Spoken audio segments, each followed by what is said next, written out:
Les silences des pères est le livre le plus intime que j'ai eu à écrire. Ça fait longtemps que je rêvais d'écrire un tel livre. Il s'inscrit dans la continuité d'Ainsi parlait ma mère et Voyage au bout de l'enfance, où il s'agit d'abord d'interroger la question des silences et des non-dits. Des silences, des non-dits entre un père et son propre fils, des non-dits d'une histoire de l'immigration. Et il s'agit de rendre justice à cette première génération.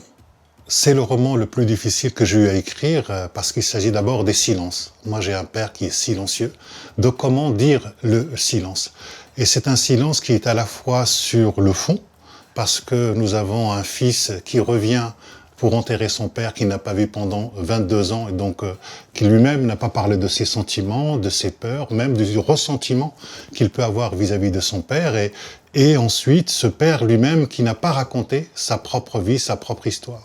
Et cette histoire va être racontée lorsque le fils, au moment du déménagement de l'appartement, trouve des cassettes audio que son propre père envoyait à son grand-père resté, je dirais, au Maroc.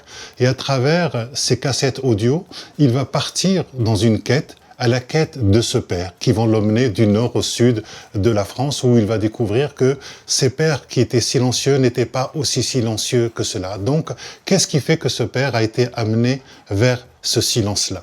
Mais c'est aussi un silence en ce qui concerne la forme, parce que j'ai adopté beaucoup d'ellipses d'un point de vue spatial, temporel ou d'un point de vue narratif, pour permettre justement au lecteur de pouvoir interpréter ces silences-là, mais en même temps pour montrer que dans la société française, il y a eu des non-dits en ce qui concerne l'immigration. Donc à travers ce père-là, je raconte à peu près 70 ans d'immigration de la société française et que ces immigrés ont aussi des histoires et aventures particulières, des histoires qui ne sont pas suffisamment racontées, qui ne sont pas suffisamment connues et donc il y a des trous de mémoire et qu'il s'agit de, je dirais, de mettre en place cette juste mémoire qui est simplement une question de reconnaissance et qui est simplement une question de justice.